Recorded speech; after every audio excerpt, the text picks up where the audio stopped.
today in Rich in Relationship. We're going to talk about what happens when there is a breach of trust. The problem in marriages isn't love, it's appropriate boundaries. And the problem is you can't pause any relationship in life. It's either growing and expanding or it's shrinking and dying. And so when we hit the pause button, we set up the pattern of disconnection. I mean, that's kind of normal for goal-oriented people. The law is when you start getting close to the goal, you better set another one or you stop growing.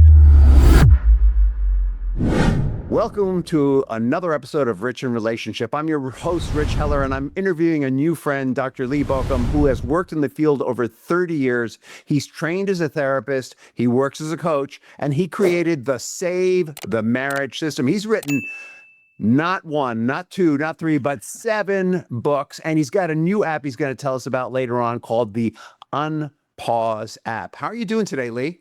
I'm great. How are you, Rich? I am excited. This is the first time we've done an interview on Rich in Relationship in so long. It is such a relief to not just be a talking head. It's always fun, isn't it? Great band, bad practice. Yeah, I got it. Yeah.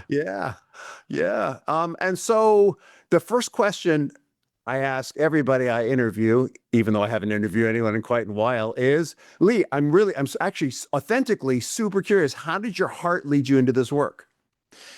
So I probably in retrospect is where I figured this out, but I knew I wanted to be helping people along the way. And so when I got to college, I was headed into the business world, detoured from there and ended up back there somehow, but in a different way as a professional. But I realized that what people naturally were attracted to with me is wanting to chat with me or talk with me about their problems. And so I decided I would go to school and become a therapist, changed my major 2 weeks into college. And so when I went into training, I got to the place where I realized that where I really wanted to focus was families and couples. And looking back, it's because, so my parents are happily married in their 80s. My grandparents were too. So I had some good examples, but I watched an uncle who went through 6 or 7 marriages. We're not sure. We kind of lost track of what was what, and a couple of aunts who went through multiple relationships. And I saw the impact of what happened when those relationships ended. I've got some cousins, I don't even know where they are. And so it affected my grandparents. It affected my parents as siblings. It affected my aunts and uncle who divorced. It definitely affected my cousins, and even down to the next generation on how they chose to have kids or not have kids. And that's 4 generations of impact from one relational breakup. So I realized looking back that really motivated me to ask the question, what does help couples? What does create a strong family? How can people move through difficult moments and find renewal in their relationship? So really watching what happens when the breakup happens, and it was close enough that I watched it just kind of impact the whole family. I love that generational perspective. I feel like I won't speak for my listeners. I'll speak for myself.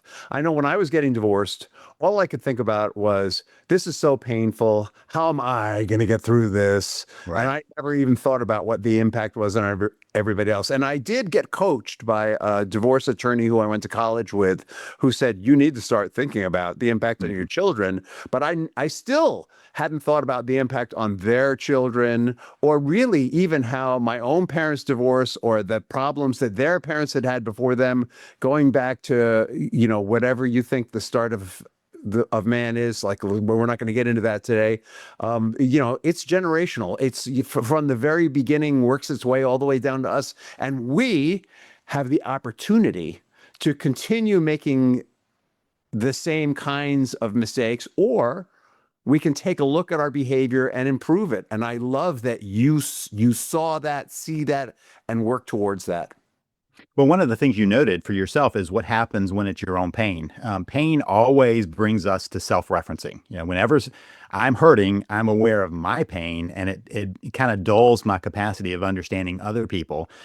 So it often is a surprise when I say to people, this impacts multiple generations. There's no way around it. And many times they haven't even considered the impact. Certainly have thought that they could save their kids from being impacted. you really can't. I mean, you can figure out ways of healing and moving beyond it, but there is an impact, and it affects more people than anybody recognize when they're looking at their own point of pain. So the question is, I've often had people say, okay, so you're saying that I should just live miserable. And I'll ask, do you see that as the options? I either divorce or I stay miserable. Is there not a third option of figuring out how to bring healing into this relationship? And many people get into that either or, instead of what I call third option thinking. Whenever there's an either or situation, there's almost always a better third option. Maybe you don't move in that direction, but it's there. Yeah, but when you're in that moment of pain, it seems like there's only one way to go, and it's either fight, flight, or play dead. But Right.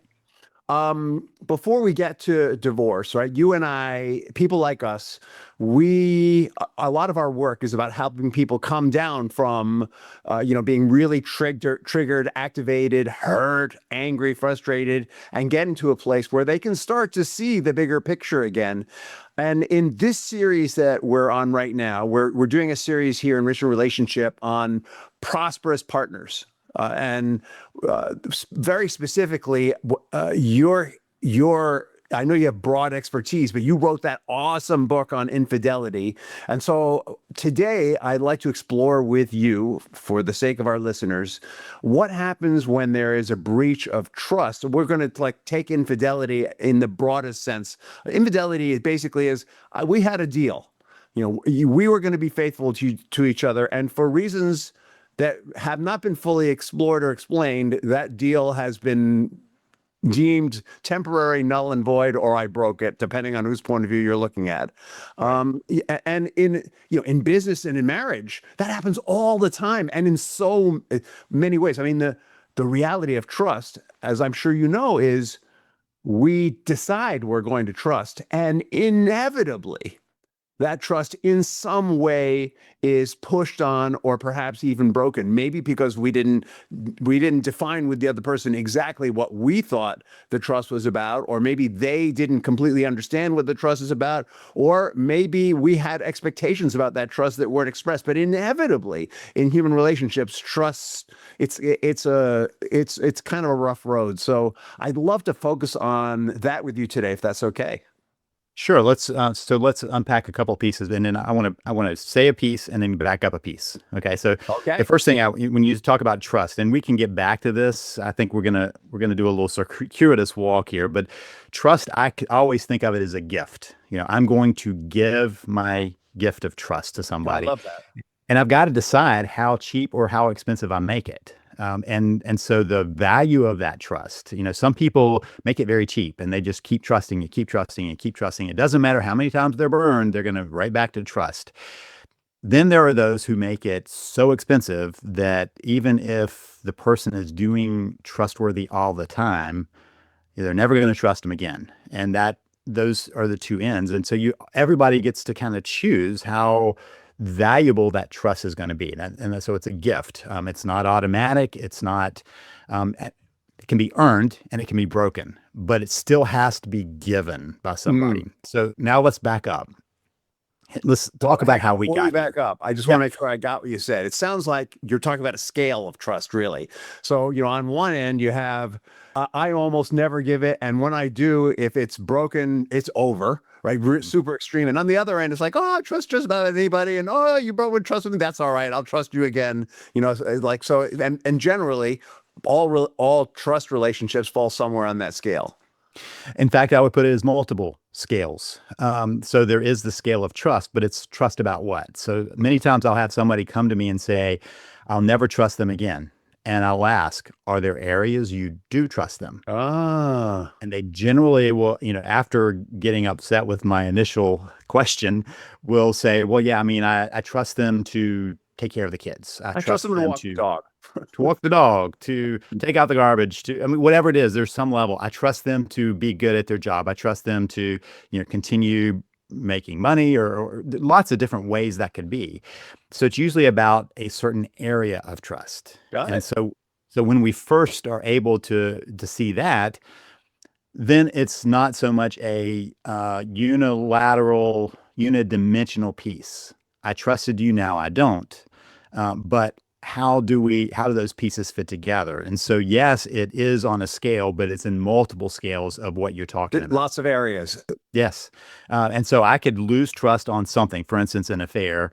I may not trust that my spouse is going to protect the fidelity of our relationship and still protect them to, or trust them to take care of the kids and to trust them to take care of the dog and go to their job and whatever else. And even if it's small, it's interesting for somebody to recognize they still do have points of trust. Even in a big rupture of trust in the relationship, that rupture happened on a particular scale or a couple. I'm not saying that's okay. I'm just saying that there are more dimensions to it than it immediately feels when you're in the midst of it. Yeah, no, absolutely. I have a client, recently past client, where the one partner decided that infidelity did not cover paid sex because that wasn't really emotional.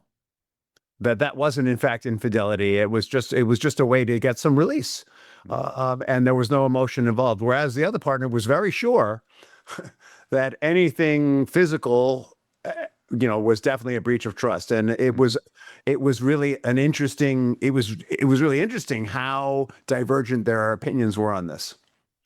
And which brings up the question of definitions for a lot of people. What does it, and also for that particular example, also brings up the capacity of us to rationalize our own behavior as being okay.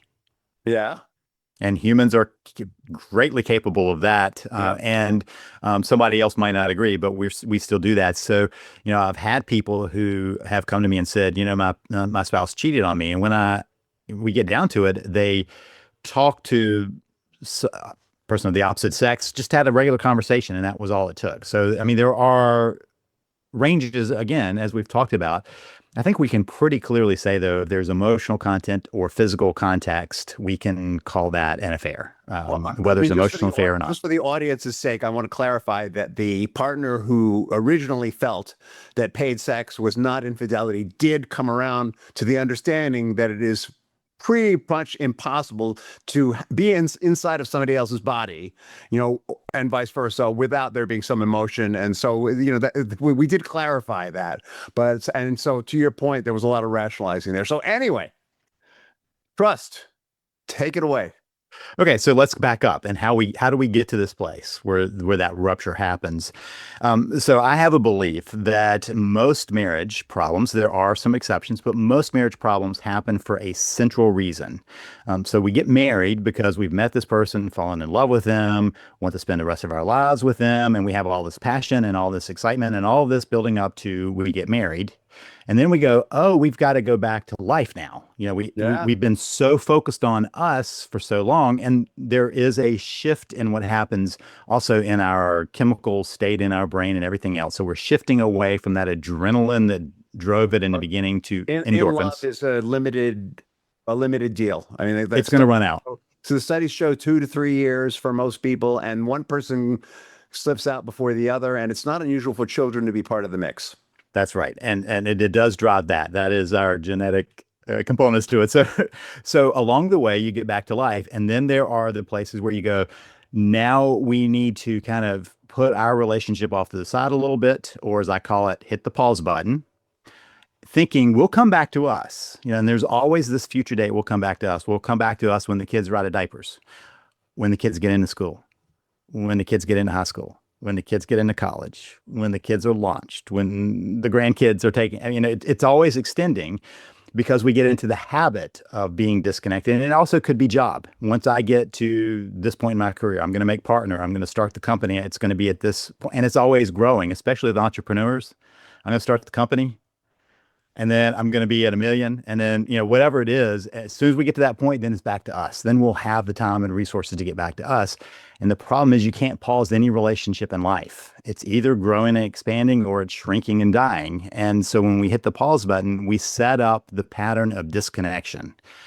Now, disconnection is one of those deep human needs, or connection is. Disconnection is painful. When they do the studies, the part of the brain that lights up when we are feeling that disconnection is the same that lights up when we're physically hurt. So we're feeling injured in that. And that brings up with it a host of other possibilities of taking things personally, of getting into the me versus you mentality, and of creating the circumstances where affairs are possible when you maybe didn't think they were. Now, I want to say very clearly that whoever has the affair, it's 100% their responsibility that they acted out. It's 100% on them. It is often, though, at the same time, on equal responsibility that they were living in a disconnected relationship that was not where it needed to be. And one person chose not to protect the relationship. And so we have the setup for that based on that pause button that happened so far back.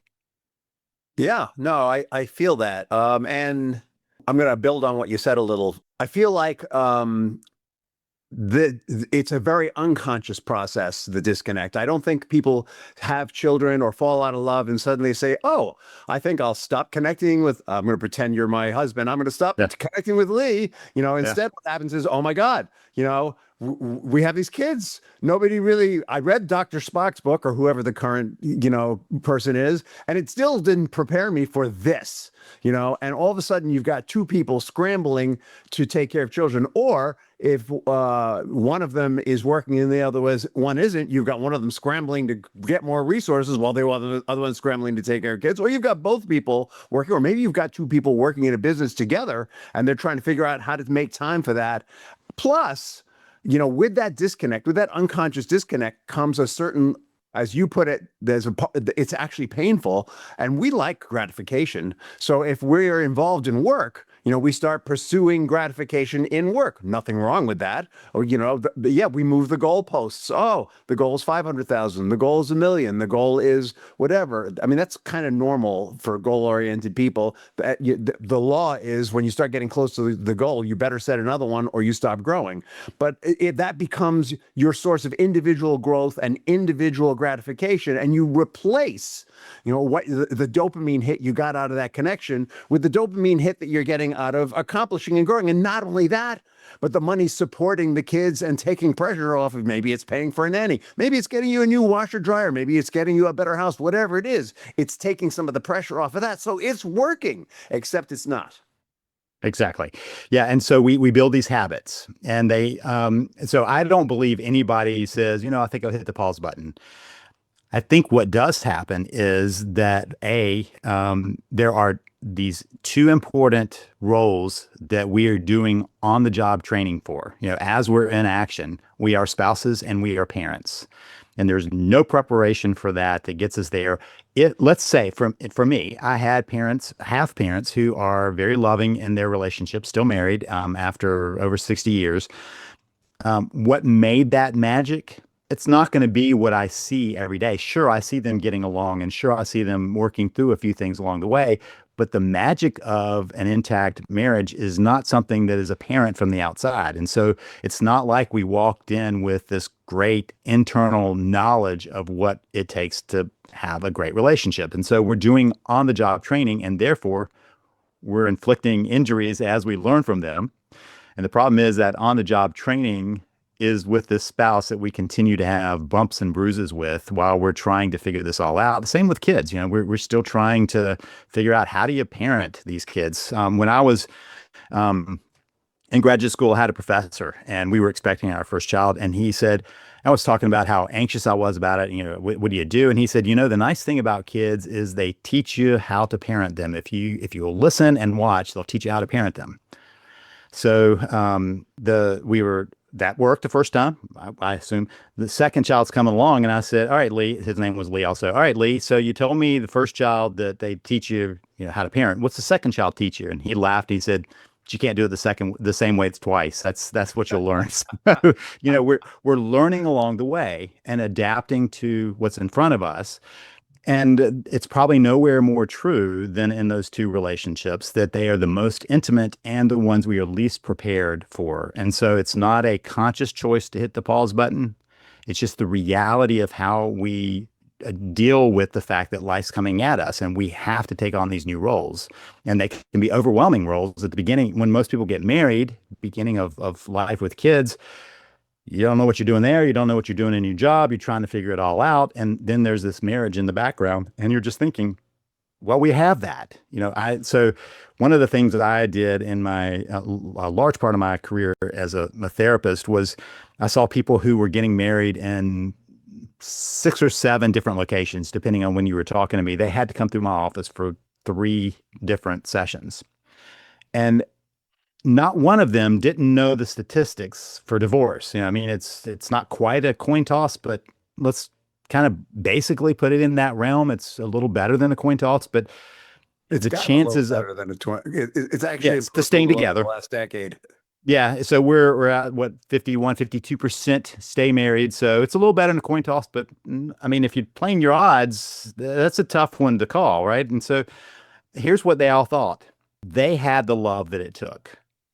Not they had done the research and knew what they were going to do in their marriage, but they had the love that it took. And they were assuming that the other people, the people who ended up in broken marriages, didn't have the love going in, didn't have that connection going in that they have. So they've already beat the odds as their belief.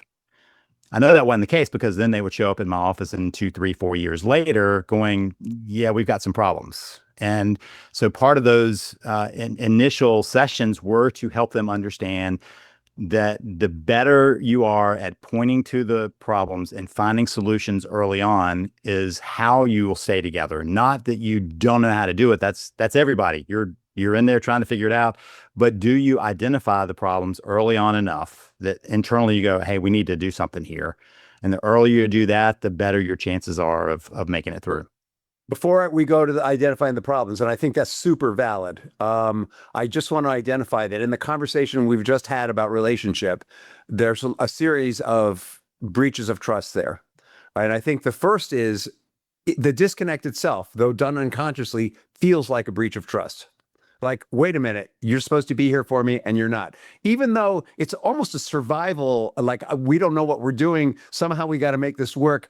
You slip in a tag team wrestling child management instead of being a team because it's the only way you can survive in the beginning, right? But it feels like a breach of trust. And then there's the situation where one person's focusing on the kids and one person is focusing on work. The person who's focusing on work comes home and it's like, why are you all focused on the kids? What about me?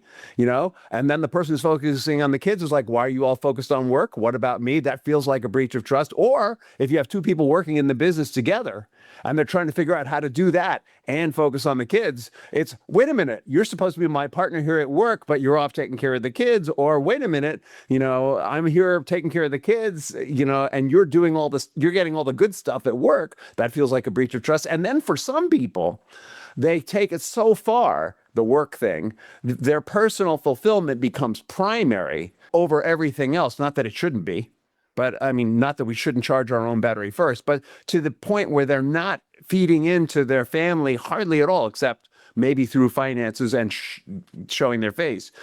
That feels like a breach of trust. That feels like work infidelity. I'm a workaholic. It feels like work infidelity. And then, of course, you've seen the situations where, you crave emotional intimacy. In all of those situations, in emotional intimacy there's not a lot of safety and not a lot of trust happening.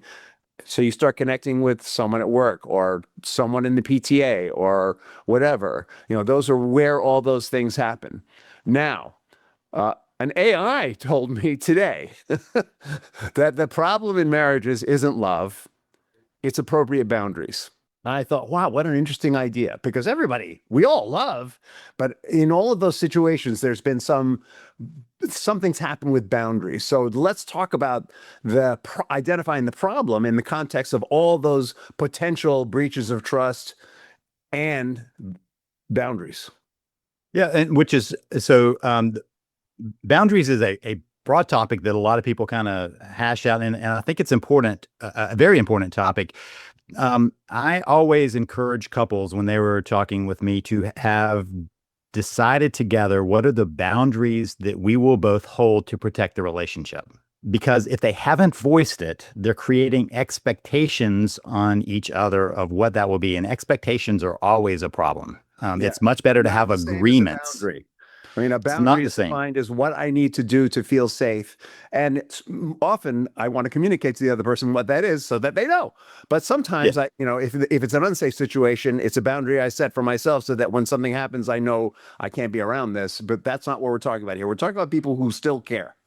Yeah, and so there are the personal boundaries that are important for ourselves to what we will not allow somebody to do to us. I talk a lot about that, do some training on, how do you set those boundaries? The problem is a lot of times people confuse that with standards. For instance, Rules. um, well, and so I always consider standards of what do I expect of myself, right? And boundaries are what I won't let you do to me. So Hmm. let's say, for instance, and this is true in parenting and in spousing, that they will say, I expect myself to be honest. Okay, that's fair. I can expect myself to be honest. Now, research will show that I'm still going to stretch honesty, and that's just our human brain. But let's just say that. Let's just put that out there as I'm going to be honest, right? We could do like a whole 10-year podcast series on honesty. But keep going with it, The Lee. slippery slope, right? And uh, so then if I were to say, Rich, I expect you can't be dishonest to me. I expect you to be honest with me. Now But I've Lee, taken my but Lee, I standard. can't be honest with myself. That's the first problem. But the second is I'm now created something that I can't manage. So I had a parent. Years ago I was doing this training. It was at a church about boundaries and standards. Thought I had it, except for I looked across and I saw this across for the table. And I was like, so I called on her and I said, "You've got a question." She said, "I get to choose my kids' standards." And I said, "You don't get to." And she said, "I absolutely do. For instance, I believe honesty and I tell my kids, you can never be dishonest." And I said, "Okay, that's nice. You tell them that, but how do you manage that? How do you create that?" She said, "What do you mean?" I said, "Well, by the nature of dishonesty, if you don't catch them, you don't know they've been dishonest. They could lie to everybody out in the world. You might not ever know it. They could be lying to you and they're good enough at it that you don't know it. So you cannot enforce that. It creates a place where you can't do that. So that's not a boundary. That is a standard you can say for yourself. I'm going to be honest, and you can model that for them, and they may learn that from you, but you can't set that as your boundary.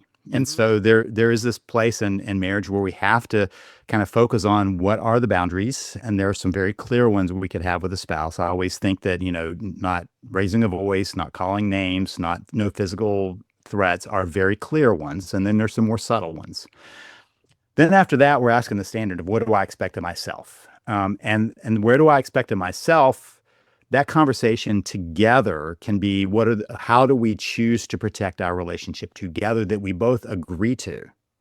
And whether that is how we deal with, I'd say opposite sex, but somebody that we could be a potential person out there of interest. How do we protect against that? What do we do to draw the line so that that's safe? And there are lots of different ways couples do it. The question is, do they agree on it? Have they had that discussion? Because a lot of the times they will assume that's the other person's going to see it their way, and people don't. Then we just have different viewpoints. So having a conversation about that is important. And then the love or connection, as we've talked about, because love is very hard to kind of put into terms. But connection of how we feel connected to each other. And I think there are three levels of that connection, but how we feel connected with each other is a more measurable piece. Do I work on and feel connected with my spouse? Hmm. Do I love my spouse? Well, which level? Do I feel gushy about that, or do I do loving actions? There's a lot to love. We could do another 10-year series on love. So, now we got 20 years of podcasts right Oh there. boy, we're going to be talking a lot, Lee. So we've got this issue where people have hit the pause button, have disconnected, and then a lot of the other pieces fall out from that. So let's cross back over to the business thing. That same connection, it's a different way, but that the same feeling of we're in this together, right? And that's what we're really talking about. I believe that couples who are successful create this sense that we are, that's it. And so I talk about we consistently in my program. It's an us. It's a we. It's not a you, me, and it's not a you versus me, but it's we are in this together. We face the world together. We're a team together. That happens in business too. It's just a little more easily defined because there's not usually not the emotional content you have to worry about. The emotions add another layer to it. Although I've seen and worked with plenty of businesses where the problem was the emotions had leaked into the relationship there too. Yeah, no, no. A lot of the work that I'm doing with business partners who are in a relationship right now is, yeah, your business has a mission and vision. You know, what's your family mission and vision, and how do we create some boundaries between those? Because the problem is they're leaking into each other here, and there's a lot of crossover. All right, so we've identified that there's all kinds of breaches of trust that can happen at all kinds of levels, and a lot of it feels almost happens on an unconscious level. Some of it often it's consciously recognized. Typically, people probably don't reach out to you or me until it's on a conscious level and it's super aggravating. And you've talked about connection and boundaries. How can people recognize these problems before it gets to the point where they're like, oh my God, we need a marriage triage specialist? So that is a tough thing. I've been working on an article that there are two things of the way our brain works that we need to be aware of, and that is habituation and that our brain is wired for change. The habituation is that while something might be uncomfortable at one moment, we get used to it. There is research about why so many people have problems in natural gas leaks. And that is because the moment you smell that natural gas, you go, oh gosh, there's a leak. And you're looking around and you're looking around and you're looking around and you can't find the leak. And then you go, I don't smell it anymore. And it must have gone away. It didn't go away. Your brain got used to it. And now it goes, okay, that's just the way things are. You just smell that. And so that's habituation. We can get used to temperatures. We can get used to discomfort. When people have an injury, they finally get used to that. And so habituation is a natural way of humans to get you, and really other creatures, of getting used to whatever's going on in their environment unless there's a sudden change. So the slow creeping disconnection, we habituate to it until it's finally overly painful. And then people decide they're going to snap back and suddenly we're going to do date night and we're going to do these big gesture kind of things of gifts and trips and all of this. And that's where the brain goes, wait, big change. Big change is a threat to the human brain, right? That's what I'm noticing. And so they think they can go from a habituated disconnection to a complete reversal. And the brain just registers that and goes, up, I don't want anything to do with that. So after we kind of understand that those are happening, it's a little easier to step back and go, what have we habituated to in our relationship? Just as a point of, instead of waiting for the crisis to break out, to ask the question, are we where we want to be? That's, I think, a useful tool for people, not like a threat, like if we're not, we're going to divorce, but as a reality check, are we where we want to be? I knew a couple that every 5 years they would go on a retreat and they would always go and say, where are we now? And is that where we want to be? And if not, let's plot a new course. And that process kept them on track with each other instead of just living these kind of parallel lives. And that would be a pretty clear indicator of disconnection, that we just live the logistics parallel life. I had a couple that I told them that I wanted them to spend some time together, sent them to go out to eat on a date, just not a big romantic date, just go enjoy a meal together. And they came back and I said, well, how'd it go? And they said, it was a little awkward at first, but once we got warmed up, we chatted and they were all pleased with it. And I said, what'd you talk about? Oh, we talked about the kids and we talked about our calendar and it was all logistics and nothing about them. And when I pointed it out, they're like, well, that's all we've ever been able to talk about. That's Yeah, the disconnection, safely. right? Yeah. Exactly. Safely is the question. So I understand you have an app that helps with this, the challenge of change and habituation. I'm sure my listeners would love to know more about it. Yeah. So one of the things I liked about the app is, let's say you buy a book on relationships. A lot of times people will buy a book and go, okay, I did that. I got it. Check. And yeah, Book read. check. And well, book there. And it's on my, bedside table and it sits there. An app has a built-in function of being able to remind you, hey, you may want to check in today. And so That's built into the app. So I built in a lot of my training and a lot of my understanding so that it can even give you a little advice when you've got a question. It can draw from my knowledge base to kind of fill that in for you. But it has a process. It walks you through in the morning. There is often an exercise or a training, and then a check-in that is a very intentional check-in that I've used for a number of years. And then it asks you to reflect on that check-in, what you put there, what you learned in the evening. And so what we're trying to do is rebuild the habits of connection and unbuild the habits of disconnection, because I always believe that systems work better than wishes, hopes. And so we have to have systems in place. And so what we're trying to do is create systems for people to be in connection with each other on a regular basis so that it becomes their habit instead of the habit they've had of the disconnection. We're going to nickname you the operations manager of love, right? We're going to take something from the business world.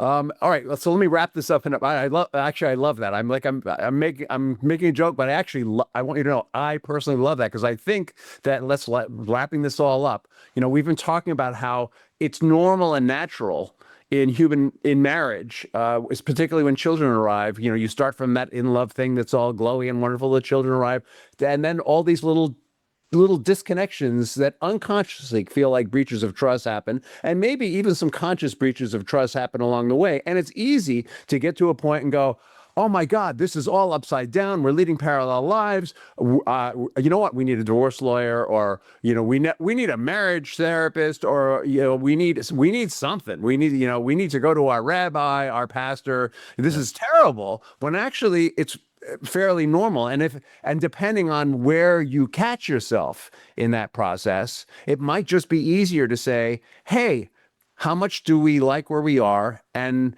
recognize that changing that, calling a divorce lawyer doesn't fix it like that. Calling a marriage therapist doesn't fix it like that. Calling a rabbi, a priest, none of it is going to be a magic bullet, right? Get that the process is going to be a longer process of slow change, because we can only tolerate so much change. And in terms of habits, it takes 30 days to start a habit, 90 days to really incorporate it. And we aren't really capable of starting more than one, or if we're really good, two habits at a time, So an app like what you have might actually be a way to start rebuilding some structure. It doesn't mean you don't want to call somebody, right? But maybe it's not the radical crisis it feels like in that moment.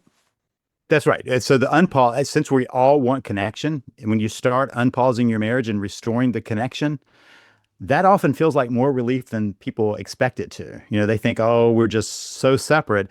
But what's really happened is they're just so disconnected. So if we build in the connection, it begins to return. It's kind of a rough analogy, but I did jujitsu up until we moved. And one of the things in jujitsu is they do the chokes where you cut off the carotid arteries, and people can do one of two things. They can either tap or they can take a nap. That's the two options for that. And so I always think about that analogy that, what you're doing, you're shutting off that connection. The lifeblood of a relationship is that connection. But if I had somebody in that lock and they tap, as soon as I let go, everything's restored. If they pass out, if I let go, they come back awake. I mean, it takes about as long as you held them out for them to revive. There is a point when it could be a threat to life and to the life of the relationship, where you cut it off so much that people just are not willing. There's so much disconnection that they can't find a way back. But there's more often that they can find a way back. Once you restore that flow, once you restore the connection, then most people give credit. I think I want to throw in here for my listeners that there are prerequisites for change.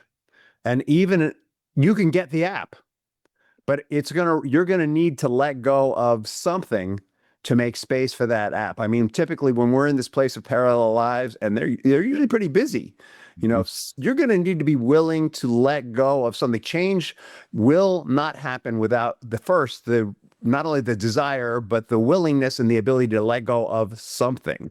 And so you don't think by getting the book or getting the app, everything's going to be wonderful. You need to be ready for some change. Hey, Lee, How can people find you? How can they find your app? And I understand you have a podcast also. Give us those deets now, and we'll make sure it's in the notes for the podcast.